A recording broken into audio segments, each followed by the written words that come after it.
தந்தை, மகன், தூய ஆவியாரின் பெயராலே ஆமென். கிறிஸ்தியேசுவில் எனக்கு பிரியமான என் அன்பு சகோதர சகோதரிகளே, அன்பு அன்னையின் குழந்தைகளே, உங்கள் அனைவரையும் அன்னை மரியாள் எலிசபெத் அம்மாளை சந்தித்த திருவிழா நல்வாழ்த்துக்களை உரித்தாக்கிக் கொள்ளுகின்றேன். மே மாதம் அன்னை மரியாளுக்கு வணக்க மாதத்தினுடைய நாள். 1ஆம் தேதி முதல் ஏறக்குறைய 30 நாட்கள் இந்த அன்னையினுடைய சிந்தனைகளோடு பயணித்து வந்த நாம் இன்றைய நாளிலே அன்னை மரியாள் எலிசபெத் அம்மாளை சந்தித்த ஒரு பெருவிழாவை கொண்டாடி மகிழ இந்த உலக திருச்சபை உங்களுக்கும் எனக்கும் ஒரு சிறப்பு அழைப்பு கொடுத்து கொண்டிருக்கின்றது. அந்த வரிசையில் என் அன்பு தேவ பிள்ளைகளே, இந்த அன்னை மரியாளுடைய விழாவினுடைய வரலாற்று பின்னணிகளை பார்த்தோம் என்றால், இந்த சந்திப்பினுடைய மகத்துவம் என்ன என்பதை நாம் உணர்ந்து கொள்ள முடியும். சந்திப்பு, இந்த உலக வரலாற்றுகளிலே எத்தனையோ சந்திப்புகள் நடந்திருக்கின்றன. இருவேறு நாடுகள் ஒருவரை ஒருவர் சந்தித்த அந்த இருவேறு நாடுகளின் தலைவர்கள் சந்தித்த சந்திப்பை இந்த உலகம் கொண்டாடி இருக்கிறது. பல ஆண்டுகளாக எதிரிகளாக இருந்த 2 நாடுகளுடைய தலைவர்கள் ஒன்றாக சந்தித்து சமரச உறவுகளை ஏற்படுத்தி இருக்கிறார்கள். அதுவும் இந்த உலகம் நமக்கு வெளிப்படுத்தி இருக்கிறது. உறவுகளை பிரிந்திருந்தவர்கள் பல ஆண்டுகளுக்கு பிறகு சந்தித்த சந்திப்புகளும் இருக்கின்றது. இப்படி பலவிதமான சந்திப்புகள் இந்த உலக அரங்கத்திலே நடைபெற்றிருக்கின்றன. ஆனால் இந்த சந்திப்புகள் எல்லாம் இன்று தேடி பார்த்தால் கூட கிடைக்காமல் போயிருக்கின்ற தருணங்களும் இருக்கின்றன. ஒரு சில சந்திப்புகள் ஒரு சில ஆண்டிலே உயிரோட்டம் இருந்தது, அதன் பிறகு அதுவும் மறைய ஆரம்பித்து விட்டது. ஆனால் பல 100 ஆண்டுகளுக்கு முன்னதாக, பல 1000 ஆண்டுகளுக்கு முன்னதாக அன்னை மரியாள் எலிசபெத் அம்மாளை சந்தித்ததை இன்று வரை அன்னையார் திருச்சபை விழா எடுத்து கொண்டாடி கொண்டிருக்கிறது என்றால் இந்த சந்திப்பின் மகத்துவம் என்ன? இந்த சந்திப்பினுடைய உண்மை அர்த்தம் என்ன? ஏன் இந்த சந்திப்பு நடைபெற்றது என்று நாம் சிந்திக்க இன்றைய நாளில் அழைக்கப்பட்டிருக்கின்றோம். இந்த சந்திப்பு என்பது வெறும் சாதாரண சந்திப்பு அல்ல, மாறாக இது விசுவாசத்தின் அடிப்படையில் ஏற்பட்ட சந்திப்பு. இது விசுவாசத்தின் அடிப்படையில் ஏற்பட்ட சந்திப்பு. இரண்டாவது, இந்த சந்திப்பானது பழைய ஏற்பாட்டுக்கும் புதிய ஏற்பாட்டுக்கும் இடையே ஏற்பட்ட சந்திப்பு. பழைய ஏற்பாட்டிற்கும் புதிய ஏற்பாட்டுக்கும் இடையே ஏற்பட்ட சந்திப்பு. மூன்றாவது பார்த்தோம் என்றால் இந்த சந்திப்பு 2 கருவறைகள் சந்தித்த சந்திப்பு. என்ன ஒரு ஆழமான சிந்தனை! கருவறைகள் சந்திக்கக்கூடிய சந்திப்பு. இப்படி இந்த அன்னை மரியாளும் எலிசபெத் அம்மாளும் ஒருவரை ஒருவர் சந்தித்த விழாவினை ஒரு தனி சிறப்புமிக்க விழாவாக கொண்டாடி மகிழ அன்னையாம் திருச்சபை உங்களுக்கும் எனக்கும் இருகரம் விரித்து அழைக்கின்றது. பிரியமான தேவ பிள்ளைகளே, வரலாற்று பின்னணி என்று சொல்லுகின்ற பொழுது ஏறக்குறைய 13ஆம் நூற்றாண்டிலே இந்த விழாவானது கொண்டாடப்பட்டு விட்டது. 1263ஆம் ஆண்டிலே இந்த விழா பிரான்சிஸ்கன் துறவிகளால் கொண்டாடப்பட்டது. பொனவந்தினுடைய உந்து சக்தியினால், அவர் கொடுத்த அந்த ஆறுதல், அவர் கொடுத்த வழிகாட்டுதல், அவர் கொடுத்த ஒரு அறிவுரையின் வழியாக இந்த பிரான்சிஸ்கன் துறவிகள் இந்த விழாவை சீரும் சிறப்புமாக கொண்டாட ஆரம்பித்தார்கள். இவ்வாறு கொண்டாடி கொண்டிருக்கின்ற பொழுது பராக் என்கின்ற ஒரு பகுதியிலே ஜான் ஜஸ்டின் என்கின்ற ஆயர் அவர்கள் இந்த விழாவினை, இந்த நிகழ்வினை தன்னுடைய மறைவுரையின் வழியாக உலகத்தில் இருக்கின்ற எல்லா மக்களுக்கும் அற்புதமாக இந்த விழாவின் சிறப்பம்சத்தை சொல்ல ஆரம்பித்தார். ஜான் ஜஸ்டின் என்பவர் பராக் என்கின்ற பகுதியில் இருக்கின்ற ஆயராக அவர் பணியாற்றி கொண்டிருக்கின்றார். தன்னுடைய ஒவ்வொரு வார்த்தைகளும் அவருக்கு தேன் அமுது போல மக்களுக்கு அன்னையை பற்றி தெளிவாக சொல்வதற்கு வாய்ப்பு கிடைத்தது. இந்த வரிசையில் இவர் அன்னையை பற்றி பெருமையாக சொல்லிக் கொண்டிருக்கிற பொழுது, அந்த காலகட்டங்களிலே அன்னையாம் திருச்சபையை 2 திருத்தந்தையர்கள் வழிநடத்தி கொண்டிருந்தார்கள்.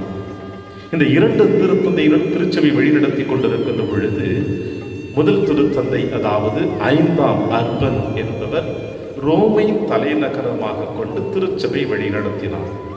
2வது திருத்தந்தை 7ஆம் கிளமன் அவிஞோனை தலைமை பீடமாக வைத்து இந்த திருச்சபையை வழிநடத்தி கொண்டு வந்தார். இவர்கள் இருவருமே திருச்சபை வழிநடத்தி கொண்டிருந்தாலும் வேறு பல கருத்துக்களிலே இந்த திருச்சபை வழிநடத்தினார்கள். இவர்கள் இருவரையும் ஒன்றாக சேர்ப்பதற்கும் இந்த விழாவை ஒற்றுமையாக கொண்டாட வேண்டும் என்பதற்காக ஜான் ஜஸ்டின் என்கின்ற ஆயர் இந்த 2 திருத்தந்தையர்களையும் சந்தித்து தன் கருத்துக்களை வெளிப்படுத்துகிற பொழுது 2 திருத்தந்தையர்களுமே ஒற்றுமையாக இந்த விழாவை கொண்டாடுவதற்கு வழிவகுக்கப்பட்டது. காரணம், அன்னை மரியாளுடைய கரத்தை பிடித்தார் அவர். அன்னையினுடைய கரத்தை பிடித்ததினால் இந்த விழா கொண்டாடுவதற்கு சிறந்த வாய்ப்பாக காணப்பட்டது. அந்த வரிசையில் திருத்தந்தை 9ஆம் போனிபாஸ் அவர்கள் இந்த விழாவினை ஜூலை மாதம் 2ஆம் தேதி கொண்டாடுவதற்கு திருச்சபையை கேட்டுக்கொண்டார். காலப்போக்கிலே வருகின்ற பொழுது 1969ஆம் ஆண்டு திருத்தந்தை 6ஆம் பவுல் அவர்கள் இந்த விழாவை மே மாதம் 31ஆம் தேதி சீரும் சிறப்புமாக கொண்டாட வேண்டும் என்று அவர் திருச்சபையை பணிந்து கொண்டார். இதுதான் இந்த வணக்க மாதத்தினுடைய வரலாற்று பின்னணியாக நாம் காணுகின்றோம். பிரியமான என் அன்பு தேவ பிள்ளைகளை, இந்த வரிசையில் பார்க்கின்ற பொழுது நீங்களும் நானும் இந்த சந்திப்பு எப்படிப்பட்ட ஒரு மகத்துவத்தை வெளிப்படுத்தியது என்று நாம் பார்க்கின்ற பொழுது, விசுவாசத்தின் சந்திப்பு என்று சொன்னேன். இந்த விசுவாசத்தின் சந்திப்பு என்று சொல்லுகின்ற பொழுது அன்னை மரியாள் எலிசபெத்து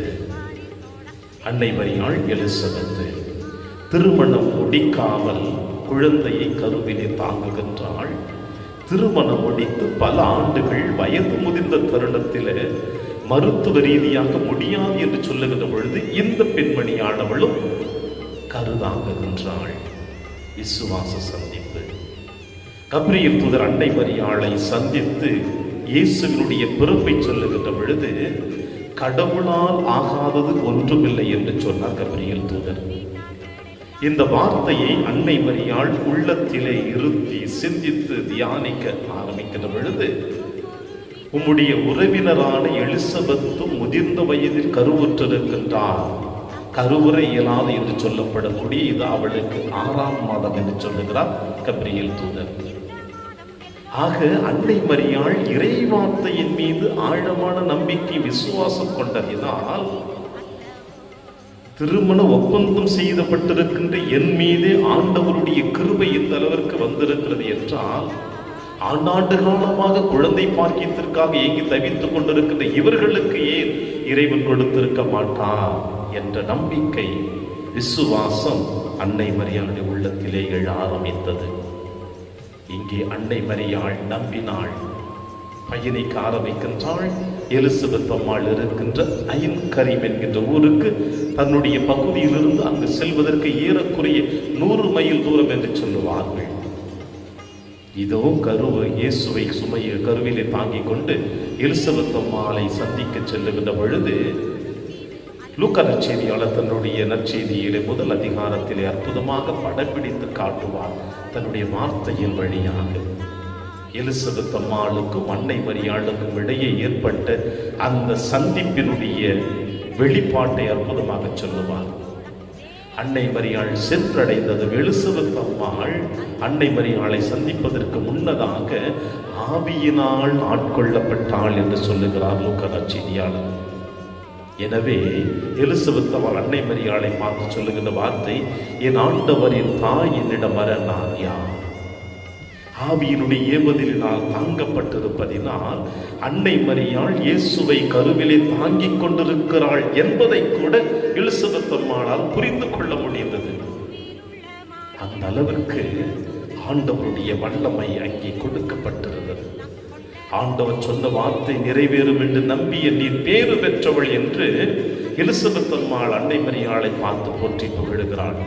என் ஆண்டவரின் தாய் என்னிடம் வர நான் யார் என்று ஒருவரும் சொல்லுவதும், இறைவனுடைய வார்த்தை நிறைவேறும் நம்பிய நீர் பேறு பெற்றவர் என்று சொல்லுவதும், இறுதியாக எலிசபெத் அம்மாள் சொன்ன வார்த்தை, உம்முடைய வாழ்த்துளியை கேட்டவுடனே என் வயிற்றிலே குழந்தை பேரு வகையால் துள்ளிற்று என்று சொல்லுகிறார். எந்த அளவிற்கு இந்த சந்திப்பு ஒரு உறவு பாலத்தை ஏற்படுகிறது பாருங்கள். விசுவாசத்தின் சந்திப்பு. இரண்டாவது சந்திப்பு பழைய ஏற்பாடு, புதிய ஏற்பாடு. இந்த இரண்டு ஏற்பாடுகளும் சந்திக்கக்கூடிய இடம் என்று சொல்லுகின்றேன். பழைய ஏற்பாட்டில் காணக்கூடிய எல்லா இறைவாக்கினர்களும் இறுதி இறைவாக்கினராக காணப்படுகிறவர் தான் திருமுழுக்கு யோவான். அவர் வளர வேண்டும், நான் குறைய வேண்டும். அவருடைய பாதையை செம்மையாக்க நான் வந்திருக்கின்றேன். அவருடைய மிதியடியர்வார்களை அழிக்க கூட நான் தகுதியற்றவன் என்று திருமுழுக்கு யோவான் தன்னை தாழ்த்தி கொண்டிருக்கிறார் இயேசுவின் முன்னிலையில. இயேசுனுடைய வருகையும் இயேசுனுடைய பாதையும் தூய்மைப்படுத்த வர இருக்கிறவர் என்று பழையாற்பட்டு செய்தி வழியாக கொடுக்கிற பொழுது இயேசுவினுடைய வருகையை பார்த்து திருமுழுக்கு யோவான் துள்ளி குதிக்கின்றார். பழைய ஏற்பாடும் புதிய ஏற்பாடும் சந்திக்கின்ற சந்திப்பு. மூன்றாவது பார்க்கிற பொழுது கருவறையின் சந்திப்பு என்று சொல்லுகின்றோம். நேருக்கு நேராக ஒவ்வொரு மனிதர்கள் சந்திக்கின்ற சந்திப்பிலே பல நேரங்களிலே மன வருத்தங்கள் இருக்கும், தனி சுயநலம் இருக்கும், தேவைகள் இருக்கும். அந்த சந்திப்பில் கூட ஒரு சில குழப்பங்கள் ஏற்பட்டுவிடும். ஆனால் கருவறையில் இருக்கின்ற இயேசுவும் திருமுழுக்கு யோவானும் அவரவர்கள் தாயின் கருவறையில் இருக்கின்ற பொழுது அவர்கள் சந்தித்து பெருமையாக கொள்ளுகிறார்கள் என்றால் இது எந்த அளவிற்கு இறைவனுடைய வல்லமையை நாம் காணுகின்றோம். பிரியமான அன்பு சகோதர சகோதரிகளே, இப்படிப்பட்ட வல்லமை மிக்க ஒரு சந்திப்பு வரலாற்றிலே. இதனால் தான் இன்று வரை அன்னையாம் திருச்சபை கொண்டாடி மகிழ உங்களையும் என்னையும் இருகரம் வரித்து அழைக்கிறது. எனவே இந்த அன்னை மரியாளுடைய எலிசபெத் அம்மாளை சந்தித்த இந்த பெருவிழாவில நீங்களும் நானும் ஆண்டவரோடு இணைந்து பயணிக்க விரும்பிக் கொண்டிருக்கின்றோம். ஏறக்குறைய 1ஆம் தேதி முதல் 30ஆம் தேதி வரை ஒவ்வொரு சிந்தனைகளோடு தாயினுடைய கரத்தை பிடித்து நாம் பயணித்து வந்திருந்தோம். இதோ இந்த நாளிலே அன்னை மரியாள் எலிசபெத் அம்மாளை சந்தித்த சந்திப்பில் எந்த அளவிற்கு உறவு பாலங்கள் வளர்ந்திருக்கிறது என்பதையும், விசுவாசத்தினுடைய அந்த வளர்ச்சி எப்படி இருக்கிறது என்பதையும், பழையனதும் புதியனதும் இரண்டாக சேருகின்ற பொழுது அங்கே இறை வல்லமை வெளிப்படுத்துவதையும் நம்மால் காண முடிகிறது. நாமும் நம்முடைய வாழ்க்கையிலே இப்படிப்பட்ட சந்திப்பை உருவாக்க வேண்டும். நம்முடைய வாழ்க்கையிலே அப்பொழுதுதான் இறைவனை நாம் சுமந்திருக்கிறோம் என்று சொல்ல முடியும். எனவே பிரியமான என் அன்பின் தேவ பிள்ளைகளே, இது இத்தனை நாட்களாக அன்னை மரியாளோடு கரம் பிடித்து பயணித்து வந்த நாம் இன்றைய நாளிலே இந்த அன்னை மரியாள் உங்களையும் என்னையும் சரியாக வழிநடத்துவாள் என்ற நம்பிக்கையோடு அவருடைய திருக்கரத்தை பிடிப்போம். எந்த அளவிற்கு அன்னை மரியாள் உதரத்தில் இயேசுவை தாங்கி இந்த மண்ணுலகிற்கு மீட்பராக பெற்றுக் கொடுத்தாலோ, அதே போல நாமும் நம்முடைய சொல்லாலும் செயலாலும் இந்த உலகத்தில் இருக்கின்ற பிற சகோதர சகோதரிகளுக்கு இயேசுவை நாம் பெற்றுக் கொடுப்போம். நம் வார்த்தையும் வாழ்வும் பிறருக்கு இயேசுவை கொடுக்க வேண்டும். அப்பொழுதுதான் இந்த விழாவினுடைய சிறப்பு அம்சம் நமக்கு பெயரையும் பெருமையும் ஆசிரையும் அபரிவிதமாக கொடுக்கும். எனவே என் அன்பின் பிரியமான சகோதர சகோதரிகளே, இந்த விழாவை நாம் சிறப்பித்துக் கொண்டிருக்கிற நேரத்தில் தனிப்பட்ட விதத்தில் உங்கள் அனைவருக்கும் அன்னை மரியாளுக்கும் நன்றி சொல்ல கடமைப்பட்டிருக்கின்றேன். ஏறக்குறைய 1ஆம் தேதி முதல் 30ஆம் தேதி வரை அன்னை மரியாளை பற்றிய சிறிய சிந்தனைகளோடு என் உள்ளத்தின் ஆழத்தில் எழுந்த சிந்தனைகளை அன்னை மரியாள் தூண்டுதலின் வழியாக உங்கள் அனைவரையும் ஒளியின் வழியாக சந்தித்துக் கொண்டிருந்தேன்.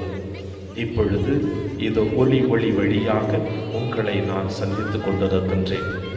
இறைவன் மேன்மேலும் என்னை ஆசீர்வதிக்க வேண்டும் என்றும் உங்களுக்கும் தேவையான அனைத்து அருள்வரங்களையும் இறைவன் கொடுத்து வழிநடத்த வேண்டும் என்றும் நான் உங்களுக்காக ஜெபிக்கிறேன். நீங்களும் எனக்காக ஜெபியுங்கள். கண்களை மூடி ஒரு சில நிமிட துளிகள் நம்மையே அன்னையினுடைய கரத்தில் அர்ப்பணித்து ஜெபிப்போமா? அன்பின் பரலோக பிதாவே, இதோ இந்த மாலை வேளையில உம்முடைய தெய்வீக பிரசன்னத்தை எங்களுக்கு கொடுத்ததற்காக உமக்கு நன்றி செலுத்துகின்றேன் தகப்பனே. உமது தாயும் எங்களுடைய தாயுமாகிய அன்னை மரியாள் எலிசபெத் அம்மாளை சந்தித்த இந்த விழாவை கொண்டாடி மகிழ்ந்து கொண்டிருக்கின்ற தருணத்தில் அவர்கள் இருவரின் சந்திப்பில் இந்த உலகம் எந்த அளவிற்கு பெருமகிழ்ச்சி அடைந்ததோ அதே போல எங்கள் வாழ்க்கையிலும் அதே மகிழ்ச்சி ஏற்படுத்த வேண்டும் என்று உம்மை பார்த்து நாங்கள் ஜெபிக்கின்றோம். அன்னை மரியாள் இந்த மண்ணுலகிலே ஒரு குழந்தையாக பிறந்து திருமண ஒப்பந்தம் செய்து உம்மை பெற்றெடுத்து உம்மை கல்வாரி மலையிலே ஒப்புக்கொடுத்து சீடர்களையும் தன் கரம் பிடித்து ஆவியினுடைய அபிஷேகம் கிடைக்கின்ற வரையில் இந்த மண்ணுலகிலே எல்லா போராட்டங்களையும் சந்தித்து உடலோடும் ஆன்மாவோடும் விண்ணகம் நீர் அழைத்து கொண்டீரே. அதே போல நாங்களும் இந்த மண்ணுலகில் வாழ்கின்ற வரையில் அந்த அன்னை கடந்து சென்ற பாதையிலே நாங்களும் கடந்து வந்து எங்கள் ஒவ்வொருவருக்கும் உம்முடைய அருளும் ஆசீரும் அபரிமிதமாக கொடுத்து வழி நடத்த வேண்டும் என்று எங்கள் ஆண்டவராகிய கிறிஸ்து வழியாக மன்றாடுகின்றோம். ஆமென்.